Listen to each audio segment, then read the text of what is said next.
بسم اللہ الرحمن الرحیم۔ دوستو، آج کے اس ویڈیو لیکچر میں آپ لوگوں سے حسب وعدہ سینئر آڈیٹر کے کچھ انٹرویو کویسچنز اور آنسرز کے ساتھ جو ہیں حاضر ہوئے ہیں، اور آج کے اس لیکچر میں ہم کچھ ایسے کویسچنز جو سینئر آڈیٹر کے انٹرویو میں بار بار پوچھے جاتے ہیں وہ ڈسکس کریں گے، اور نہ صرف ہم کویسچنز ڈسکس کریں گے بلکہ کویسچنز کے جو پاسبل آنسرز ہیں وہ بھی آپ لوگوں کو بتائیں گے، آپ لوگوں کے ساتھ شیئر کریں گے۔ تو آج جو کویسچن جو ہے میں اس ویڈیو کے ذریعے آپ لوگوں سے ڈسکس کرنے والا ہوں وہ بینکنگ، فائنینس اور تمام سبجیکٹس میں جو ہے کامرس کے اسٹوڈنٹس کے نے اسٹڈی کیا ہوتا ہے، لیکن انٹرویو میں چونکہ انٹرویور کا جو کویسچن پوچھنے کا جو انداز ہوتا ہے یا اس کا جو طریقہ کار ہوتا ہے اور جو آنس کرنے کا جو طریقہ کار ہوتا ہے اس میں تھوڑا سا فرق ہے۔ جب عام ہم لوگ اسٹڈی کر رہے ہوتے ہیں تو اس وقت جو ہے ہم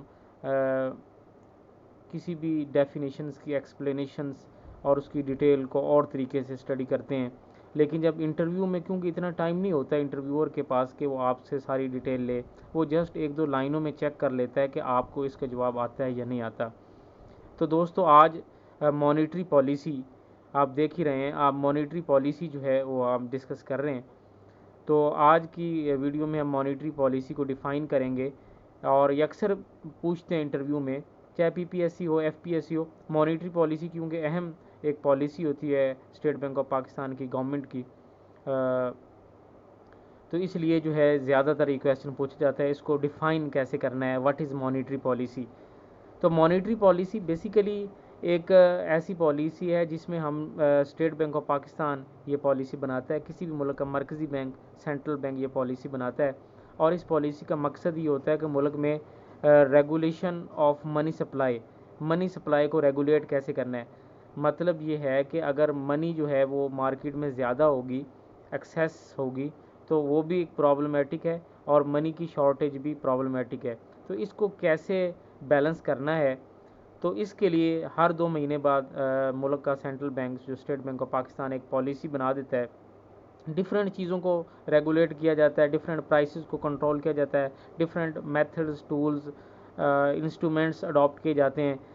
اس کو، اور بینکوں کو بھی ریگولرائز کیا جاتا ہے، بینکوں کو ریگولیٹ کیا جاتا ہے، بتایا جاتا ہے کہ کس طرح سے اس پالیسی پہ انفورسمنٹ کرنی ہے، عمل درآمد کرنا ہے۔ بہرحال ایک پالیسی میٹر ہے۔ تو مانیٹری پالیسی کیا ہے؟ A deliberate exercise of monetary powers to induce expansion and contraction in the money supply۔ ایک ڈیفینیشن یہ ہے کہ مانیٹری پالیسی ایک ایکسرسائز ہے، ایک ڈیلیبریٹ ایکسرسائز ہے۔ ڈیلیبریٹ ایکسرسائز کا مطلب یہ ہوتا ہے کہ ایک ایسی پریکٹس ہے مانیٹری پاورز کی۔ مانیٹری پاور سے مراد وہ ادارے، وہ انسٹیٹیوٹ جو مانیٹری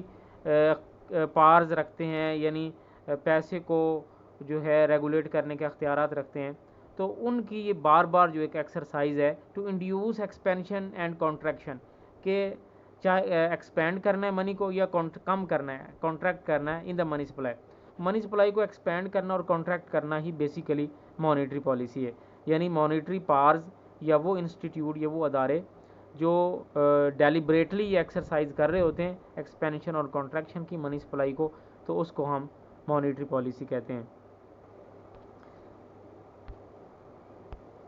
ایک اور اس کی ڈیفینیشن ہے، اکارڈنگ ٹو پروفیسر ہینسن نے ایک ڈیفائن کیا ہوا ہے، monetary policy is mainly concerned with deciding, یعنی اس کا تعلق کیا ڈیسائیڈ کرنا ہے، how much money the community shall have, کہ لوگوں کے پاس کتنا پیسہ ہونا چاہیے۔ مانیٹری پالیسی کا پروفیسر ہینسن یہ کہتا ہے کہ یہ فیصلہ کرنا ہے، مانیٹری پالیسی کا مقصد یہ ہے کہ لوگوں کے پاس کتنا پیسہ ہونا چاہیے، how much money the community shall have, لوگوں کے پاس کتنا پیسہ ہونا چاہیے، اور perhaps more correctly deciding whether to increase or decrease the volume of purchasing power, یا زیادہ بہتر طریقے سے ہم یوں کہہ سکتے ہیں کہ لوگوں کی قوت خرید کو کم یا زیادہ کیسے کیا جا سکتا ہے۔ تو ظاہر ہے جب زیادہ پیسہ ہوگا تو قوت خرید کم ہو جائے گی، جو افراط زر کی صورت میں جو نکلے گا، اور اگر پیسے کی کمی ہے مارکیٹ میں تو ڈیفلیشن یا تفریط زر ہوگا، جس میں لوگوں کی پرچیزنگ پاور، دونوں صورتوں میں یعنی پیسہ زیادہ ہوگا تو پرچیزنگ پاور کم ہوگی،